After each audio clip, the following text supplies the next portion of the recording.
Assalamualaikum Ustaz. Waalaikumsalam warahmatullahi wabarakatuh. Berbicara tentang fasik. Saya nggak pernah bicara fasik tadi, saya bicara tahajud. Pertanyaan yang lain.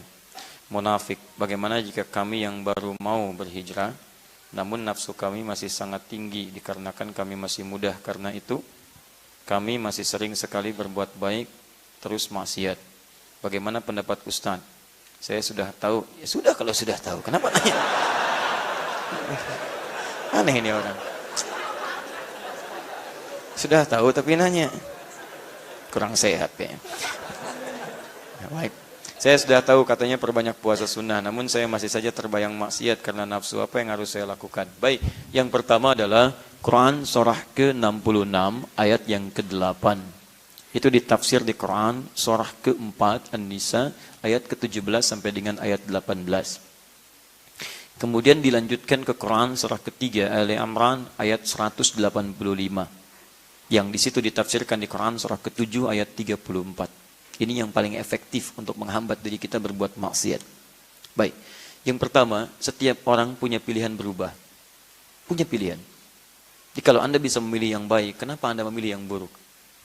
Karena itu manfaatkan peluang itu sampai dengan nanti batas kehidupan terakhir kita. Apa batas kehidupan terakhir itu? Yaitu ketika ajal menjemput. Quran surah ke-7 ayat 34. Walikulli ummatin ajal. Setiap umat itu, bukan cuma kita, semua umat itu punya ajal. Ajal itu batas akhir usia. Yang dirahasiakan oleh Allah, tidak diberitahu supaya kita bisa bersemangat kemudian menggali bekal-bekal terbaik untuk pulang. Kalau diberitahu, Anda nggak akan semangat menjalani urusan dunia. Itu namanya siapa? Sayyib. Masya Allah. Sayyib, Anda disampaikan akan meninggal malam ini jam 9 kurang 3 menit. Dan kurang 3 detik. Masya Allah. Apa masih berhasrat untuk pulang dan keluar dari masjid? Tidak. Di sini aja. Ya Allah, ampunilah saya, Allah. Saya besok kan ada ujian. Gak peduli, ya Allah. Terus saja begitu. Makanya diberikan hal yang gaib sifatnya supaya serius mendekat kepada Allah Subhanahu wa taala. Tapi supaya juga tidak sembarangan. Hati-hati, tidak sembarangan. Karena itu bagaimana cara ajal itu diambil? Ada maut namanya. Quran surah ketiga ayat 185. Kullu nafsin dha'iqatul maut. Setiap jiwa itu akan merasakan kematian. Dha'iqah itu bukan hanya merasakan, tapi semua yang merasakan itu nanti akan punya rasa. Tapi tidak setiap yang punya rasa punya persiapan. Ingat baik-baik. Ada yang punya rasanya itu 5 menit sebelum meninggal. Karena 5 menit sebelum meninggal nyawa sudah di kerongkongan, sudah tidak punya persiapan. Akhirnya tidak ada persiapan untuk kembali berubah jadi lebih baik. Ada yang rasa-rasanya, Masya Allah, sepekan sudah merasa. Ada yang besoknya meninggal, sehari sebelumnya sudah merasa. Bahkan mengumpulkan saudara, nyampaikan ini dan itu dan seterusnya. Dan banyak sekali teman-temannya seperti itu. Ulama-ulama saleh. Bahkan ada yang menyiapkan kain kafannya, ada yang menyiapkan liang lahatnya. Ada punya rasa dia. Dan diberi persiapan oleh Allah untuk bisa membiasakan itu. Saya pernah dengar kisah, dan ini kisah nyata. Disampaikan langsung oleh bagian dari keluarganya. Dan saya menjadi saksi ketika ditelepon wafatnya. Itu teman-teman sekalian, ada seorang ibu, itu ahli ta'lim.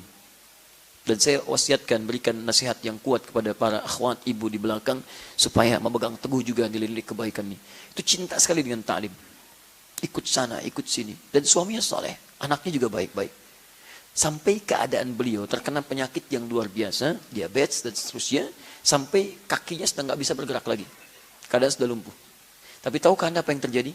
Setiap mendengar ada ta'lim, terdengar ke telinga beliau, maka beliau meminta suaminya untuk menggendongnya menghadiri ta'lim. Gendong. Dan suaminya juga luar biasa, gendong. Berangkat, naikkan ke motor, sampaikan, duduk, setia, selesai, pulang lagi. Satu ketika, teman-teman sekalian, dihukumi oleh dokter secara medis dan klinis, dia sudah nggak bisa ngapa-ngapain lagi. Sudah nggak bisa, sulit dan seterusnya. Tapi tiba-tiba, ada sesuatu yang terjadi luar biasa indah. Pada satu ketika, si ibu itu, yang ada di kamar dan seterusnya, tiba-tiba, mengagetkan semua yang ada di rumah pada saat itu. Ketika datang ke ruangan tengah dengan pakaian yang luar biasa bagusnya. Ternyata ibu ini bisa bangun dari tidurnya. Dia ngambil pakaian terbaiknya, yang paling halal yang dia miliki, dari nafkah suaminya. Dikenakan pakaian itu yang sangat luar biasa indahnya, bagus. Kemudian datang ke ruang tengah, dipanggil suami dan kedua anaknya. Begitu dipanggil teman-teman kaget, belum hilang dari kagetnya. Digenggam tangan suaminya begini, dan minta pada anaknya, tolong buatkan susu. Dibikinkan susu pada saat itu. Belum hilang kagetnya, diminum. Tolong bacakan Quran. Mama ingin dengar. Begitu kedua anaknya baca Quran. Ibunya tenang begini. Sampai tak terasa ikatannya, pegangannya sudah sedemikian kuat. Ketika dilihat ternyata tangannya sudah kaku. Meninggal dalam keadaan diberikan air susu oleh dua anak yang telah disusui oleh ibu ini. Dan dibacakan Quran. Kepergiannya dibacakan Quran oleh anak yang telah dikandung dan dilahirkannya. Anda bayangkan, kita tidak bisa mengelak dari kematian. Tapi kita bisa mempersiapkan diri meninggal dalam keadaan yang terbaik. Maka itu kata para ulama, jika Anda tergerak untuk berbuat maksiat, bayangkan seketika akan diwafatkan oleh Allah Subhanahu wa taala. Itu yang paling mudah. Teman-teman yang kerja baik di Pusi atau tempat lain, kalau ada tawaran kontrak yang tidak baik, yang tidak jelas, bayangkan ketika Anda tanda tangannya diwafatkan pada saat itu. Itu akan menjaga diri Anda. Dan ingat baik-baik, rizki itu nggak akan tertukar. Nggak akan tertukar. Anda mustahil diwafatkan kalau rizki Anda belum diberikan secara sempurna. Anda cari yang halal, dapatnya segitu. Anda cari dengan yang haram, dapatnya segitu. Kalau bisa dengan yang halal, kenapa cari yang haram? Perbedaannya cuma di keberkahan. Berkah. Dapat dengan cara yang halal, berkah. Cara yang haram, hilang keberkahannya. Itu poinnya.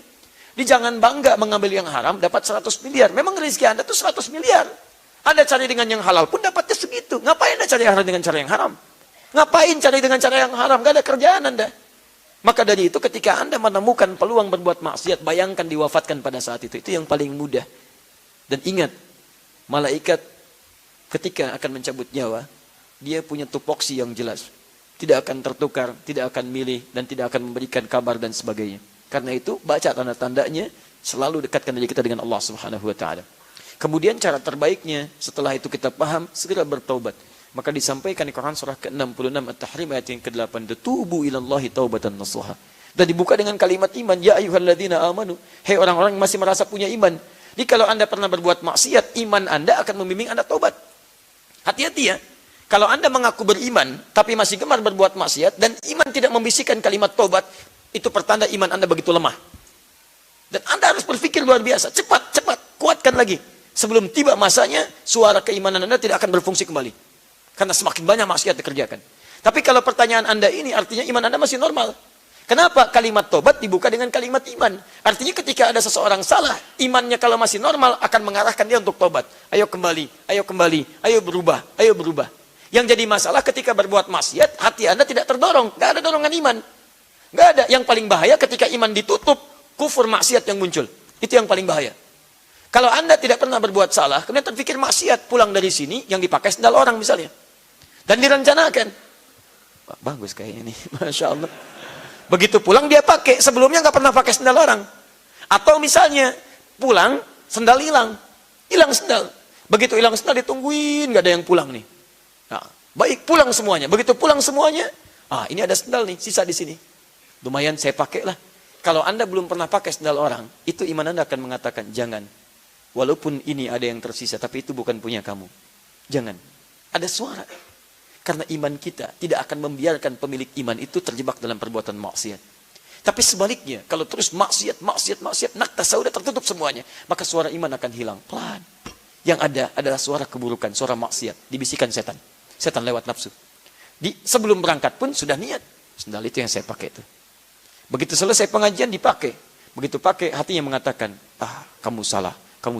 Bukan yang itu. Harusnya yang itu yang lebih bagus lagi.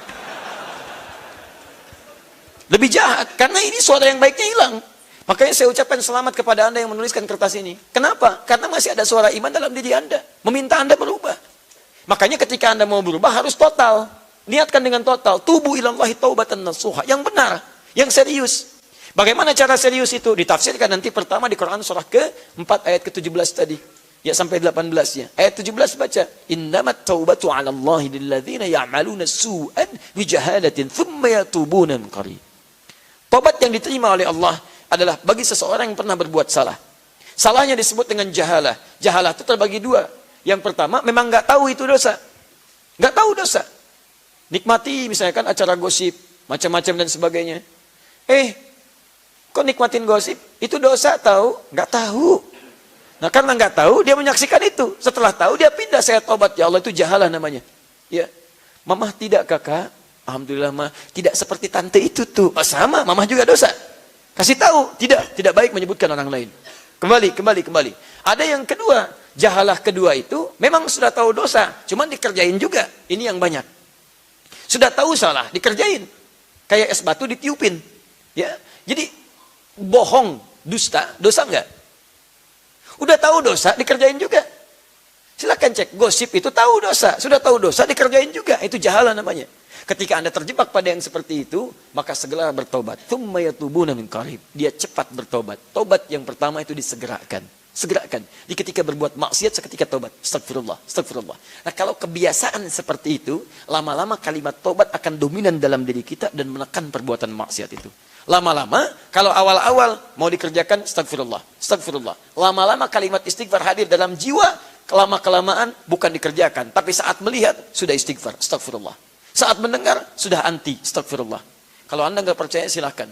Bahkan kalau niat Anda maksimal mendekat kepada Allah, ingin berubah total, mengambil rumus Quran surah keempat ayat ke-100 di situ, maka indah sekali kalimatnya, saya tuliskan dulu.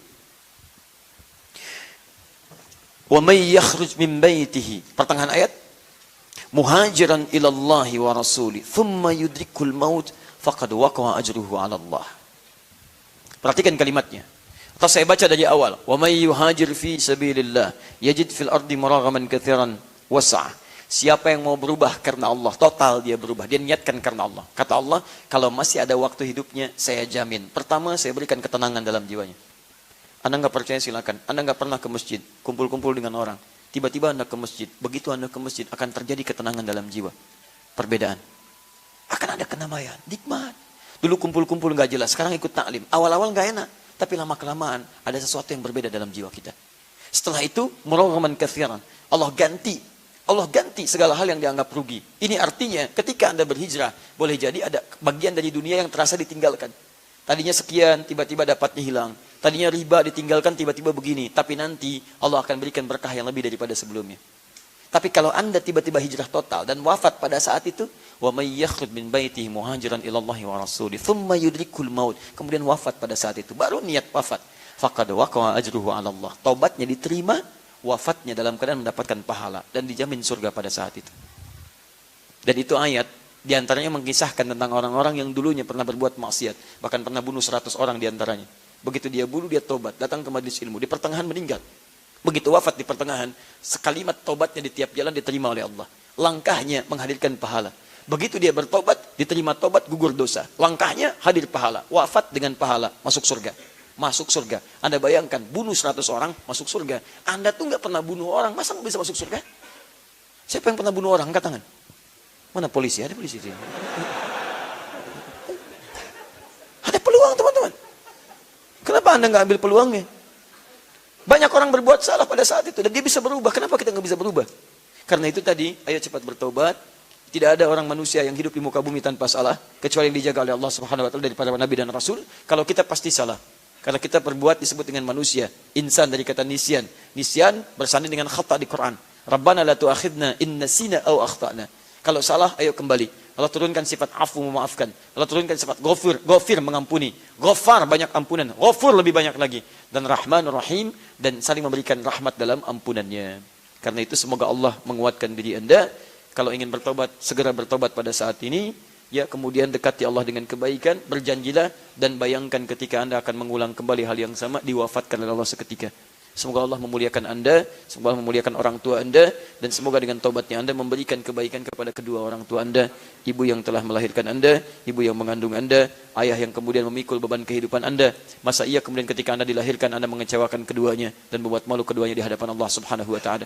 Tidakkah Anda bayangkan ketika ibu Anda dipanggil, ayah Anda dipanggil dan kecewa dengan Anda, dan Anda dipisahkan dari ibunda dan ayah Anda, dan berteriaklah ayah Anda memohon kepada Allah supaya Anda bisa dikembalikan ke surga, tapi tidak ada daya karena pada saat itu pilihan Anda. Anda mau bahagia, maka pilihlah berubah hari ini. Tapi jika Anda memang berniat untuk masuk neraka, itu pilihan Anda. Dan jangan pernah kemudian itu disampaikan pada orang lain.